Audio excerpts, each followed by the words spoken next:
right, we are live. It is, you'd be so shocked and surprised what day it is. It is day 355 of the 15-day lockdown. Now, where do we go for here? Before we recap, this is from day 312 of the 15-day lockdown. This is from CNBC, one of the holiest of holies of mainstream media authenticity. The date is January 22nd, 2021. This is from the Joe Biden, and he says, "There's nothing that will be done that will change the trajectory of the COVID pandemic over the next several months." So, you hear that? You know what that means? That means the 100 days of masking and all the restrictions and all that other stuff that he wants to do is complete bullshit by his own admission. There you have it. But that's probably not enough for some of you screamers, so it's necessary to recap here. So, to recap from earlier, the scientific method is as follows. Step 1 is you have a theory.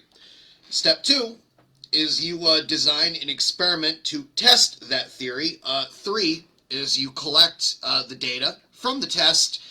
And step 4, you have a choice between the results. Obviously, if the results do not match the data, then you have to discount the theory if the data fails to validate what your theory was. Or you revisit the process and you try again. And of course, as we all say, in God we trust, all others send data. Now, here was the theory. March 16th, 2020, 15 days, flatten the curve. Lockdown, social distancing, masks work to reduce infections. That's the theory, okay? Nobody disputes that was the theory. That is still the theory some people are having. So let's just kind of go ahead and don't just listen to this. Make sure you watch it because the curves are here and you need to see them. And everybody needs to see them because that's the data. So here's the hypothesis. This was the model that they said, and the model was part of the hypothesis. They said, this is what we're doing. This is why we're doing it. Flattening the curve. You see how that curve looks right there? This is the pink one is the we do nothing curve, and the gray one is if we do everything right. Okay? That's from March 17th, 2020. And of course, this is all based on the R0 of 2 to 2.5, which mathematically means the whole situation was going to blow through the population anyway. The theory was we have to do this to prevent the hospitals from being overwhelmed because curve, it needs to be flattened. This is a disease we'll all get as a matter of when, not if. Now, of course, they were putting out more of this, and they said, yep, this is the curve with no social dimwitting. There's one with social dimwitting, and there's one where we implement it later on. So this was we got to do this now, because if we delay, we all going to die, and the hospitals will be overwhelmed. So that's the theory. So are we ready for the experiment yet? The hypothesis was these measures were necessary. The hypothesis was social distancing would reduce transmission. The hypothesis was, subsequently, masks would reduce transmission. That was March 2020. That's what the hypothesis was. So this is the data that from the CDC as to what happened in terms of infections in Connecticut. So let's take a look and find out where did we start implementing things. Oh, right there. How convenient. So that's where you got your 15-day lockdown, and obviously it didn't stop the uptick at all, and we imposed the mask idiot mandate thing right after the curve was flattening, and we kept it the whole damn time, and the rate of infections kept going up, and it moved independently of any of these measures. And then there's what New Jersey did. New Jersey was the earliest. That's where they implemented masks, and they implemented it when the trend was going down. So you can't say that what you did made a trend happen when you did it during the trend. That's what New Jersey did. That's what they're trying to claim, and it's complete bullshit. You want more? Here we go. This is where Hawaii put the masks in. Do you see that? They put it in when the initial spike was going down. Now, obviously, they kept the mask mandate, and the curve speaks for itself. Okay? You want to get a little more specific. They didn't just require it inside, they required it outside. You see, that's a bit of a problem right there, isn't it? We're not proving this theory, are we? So, New York City, this is where they got their masks. Yeah, that speaks for itself. The curve, you see, was self-flattening before the mask mandate went in. And, of course, we can compare Los Angeles to Sweden. Sweden kind of just left things as polite suggestions. Los Angeles said it was an idea so good, it needed to be mandatory. So, California had a whole bunch of stay-at-home orders and, you know, this, that, and the other thing. And Sweden is just plugging along, doing its own thing. And it just let COVID work its course, and Sweden did a lot better. And these are, you know, per 100,000, by the way, of infections. They're not, you know, number of infections. So basically, that's the per 100,000 measure. Same thing, we see Israel versus Sweden. There you go. Remember, watch this. Don't just listen to it. I want you to see these curves, especially if you're a screamer. If you're a screamer and you think all of this is worthwhile or it's doing anything, you must not have seen these curves yet. Now, these aren't bullshit projections like we were sold at the beginning. This is actually what happened in real life. So, Kentucky, no different. Everybody was just on board with this mask fetish and this restriction fetish. So stupid is as Kentucky ignored the data. Argentina, no different. You see, everybody who did this nonsense suffered accordingly. Connecticut versus Malawi. Now, maybe I'm going to go off on a limb here. If a third world sub-Saharan African nation is eating your lunch in any public health index, maybe you should revisit. By the way, Malawi said there will be no lockdown, and the people meant it. And the infections are about 3 per 100,000 compared to Connecticut's 190 per 100,000. Now, yeah, the ivermectin's another story, but the thing that kind of helped them is no lockdown. So, we've got Connecticut versus Malawi versus Sweden versus South Dakota. Connecticut is just losing here. Of course, this is, oh, we did everything right. Let's throw in New York right there. So, and this is data from the screamers at IHME. So don't kill the messenger. You should probably look back and maybe realize, you know, I might have been had, I probably panicked over nothing, but you probably need more if you're not quite there yet. So here's more, just reduced to writing. The inescapable conclusions are the masks did nothing helpful at all. The lockdowns did nothing helpful. If you took a damn look at these curves that happened in the real world, not bullshit projections, real data, you would know sector rules and restrictions did nothing helpful. Therefore, the hypothesis was wrong. And COVID-19 just sailed past all of our safety theater toward herd immunity. Now, do you remember that first or second slide right at the beginning of this? That's the one on January 22nd, where Biden said nothing we can do will change the trajectory of this pandemic. You see, the reason for that is probably multifold, but let's get into some of them. Among those being, we're probably already at herd immunity anyway. So the data is in. You're not going to kill or endanger anyone by not wearing a mask in and of itself. Okay? The special hours, the sector rules, the capacity limits failed to do as they were sold and intended. Okay? You guys bought a lemon. That's what you got. None of this worked. So The theory that the lockdowns, the masks, and restrictions would stop the spread or flatten the curve, that was provably wrong. Now, you just saw the curves if you were watching this the whole time. Now, there are more of those curves, and they're everywhere. And actually, if you compare the curves of the places that didn't do any of this nonsense to the ones that did, the ones that didn't even put up with the safety theater at all did the best. So, if anything, these measures have made the case for the conclusion that they made COVID worse, and dangerously so. We screwed up. So, the top 3 places to get COVID, forget the projections. Let's go with what actually happened. The number 1 place was hospitals, okay? You want COVID, go to a hospital. Go there for any reason. That's where you get it. Easiest. Number 2, nursing homes and long-term care facilities. Number 3, this shocked King Cuomo so much. The next 3rd best place to get COVID was your home from the people you live with.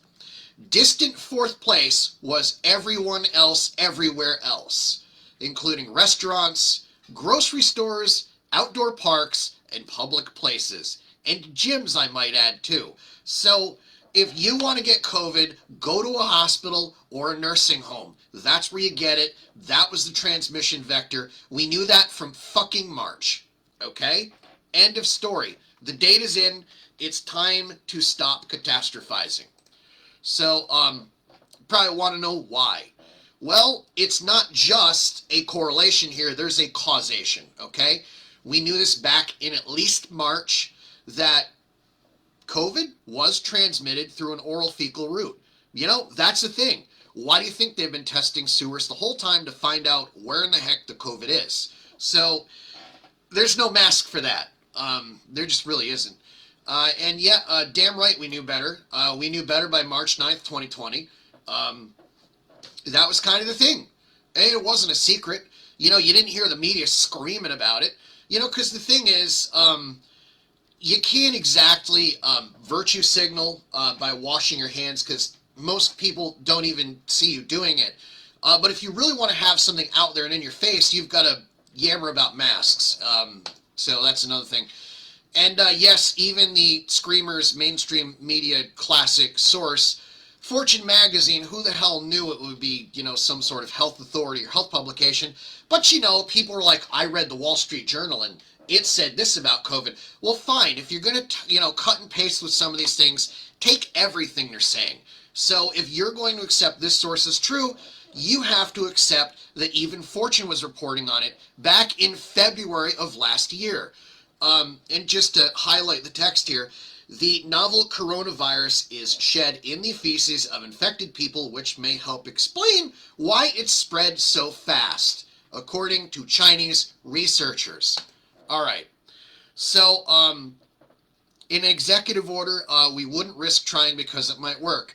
How about flush the toilet with the lid down? How about wash your damn hands? How about wash your damn hands before you enter a room with a patient and before you leave the room with a patient, whether you touch the patient or not, or food for that matter?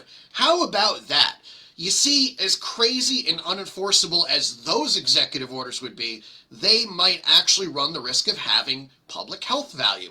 Constitutional issues notwithstanding, we can have that side discussion, but the thing is, if you're going to play omnipotent, godlike governor, well, at least order something that would work for a change, because it might work. If you want to wield that sort of power and control, you can be bothered to try things that might work. But of course, this is not about what would work. It's about controlling you and about federal emergency dollars. Q&A for the Screamers, because I know this is going to come up. Question might arise. Oh no, Texas lifted the mandates, including the mask mandate. Answer. You must not believe in King Lamont's godlike powers to stop it with travel restrictions, do you? That's a fact. Okay? Whether it's constitutional or not, and it definitely isn't, you either believe in the bullshit or you don't. So, accept all of it or accept none of it. Should I still scream at people for not wearing a mask? Answer. If you're that afraid, you wouldn't be out. And you really aren't afraid if you're closing that 6-foot gap to do it. You really truly are definitely not afraid if you'd go far enough to involve police or risk a physical confrontation over it. In short, the answer is no. This has no public health value. So all you screamers in public, you see someone wearing a mask or not, whether they have a medical exemption like I do, or they don't, shut the fuck up. So, more common questions, but aren't you putting me at risk by not wearing a mask? Answer, does your mask even protect you? If you thought it did, the question would answer itself as no. This is notwithstanding the fact that the FDA has never approved masks as a medical device to be sold as something that would stop transmission of any disease. Leeches, on the other hand, were FDA approved as a medical device. Don't take my word for it. Go check. Classic question. And the teachers union is always going to answer no, because they want smaller classes and more dollars. And no, that's true. So deal with it. And that was the case before COVID.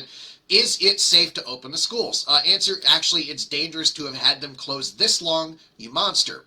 Iceland got to the bottom of this and determined that children do not transmit COVID to adults, but rather adults do to children.